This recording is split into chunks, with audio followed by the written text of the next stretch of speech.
ചാക്കോച്ച അപ്പം ദുരൂഹ സാഹചര്യത്തിന്റെ പ്രസ് മീറ്റിൽ പറഞ്ഞായിരുന്നു അതൊരു ചെറിയ പെരുന്നാളാണ്, വലിയ പെരുന്നാൾ മെയ് ഒന്നിന് വരുത്തുന്നുണ്ടെന്ന്. മെയ് ഒന്നിന് അധികം ദിവസങ്ങളില്ല.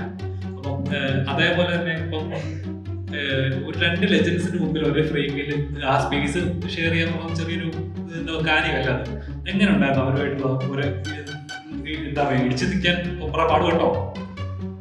ഇല്ല, ഞാനൊരു ഓളത്തിലൊക്കെ പോകുമായിരുന്നു. ഇതൊക്കെ ഒരു സ്വപ്നം അല്ലെങ്കിൽ ഒരു സ്വപ്ന സഞ്ചാരം എന്നുള്ള രീതിയിൽ കാണുവാനായിട്ട് ഞാൻ ആഗ്രഹിക്കുന്നു. കോഴ്സ് നമ്മളെ ക്യാമറ ഓണാകുമ്പോൾ നമുക്ക് കഥാപാത്രങ്ങളായിട്ട് മാറുന്നു.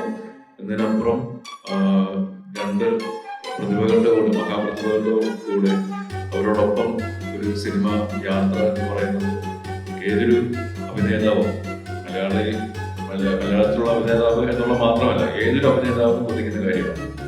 അപ്പോൾ ആ ഭാഗ്യങ്ങൾ വീണ്ടും വീണ്ടും വരുന്നു എന്നുള്ളൊരു വലിയ അനുഗ്രഹമായിട്ട് ഞാൻ കരുതുന്നു. നമുക്കോടും ലാലേട്ടനോടൊപ്പമുള്ള നിമിഷങ്ങൾ, ഒരുമിച്ചുള്ള നിമിഷങ്ങൾ ഒരിക്കലും മറക്കാനാവാത്ത അനുഭവങ്ങളാണ്, പാഠങ്ങളാണ്. തീർച്ചയായിട്ടും മുന്നോട്ടുള്ള എൻ്റെ അഭിനയ ജീവിതത്തിലാണെങ്കിലും വ്യക്തി ജീവിതത്തിലാണെങ്കിലും ഒരുപാട് ഓർമ്മകളും ഒരുപാട് പാഠങ്ങളും അനുഭവങ്ങളും തരുന്ന എക്സ്പീരിയൻസ് ആയിരുന്നു. ഞാൻ 100% എൻജോയ് ചെയ്തു. ഒരു വ്യക്തി എന്നുള്ള രീതിയിൽ, ഒരു അഭിനേതാവ് എന്നുള്ള നിലയിൽ, ഒരു ഫാൻ ബോയ് എന്നുള്ള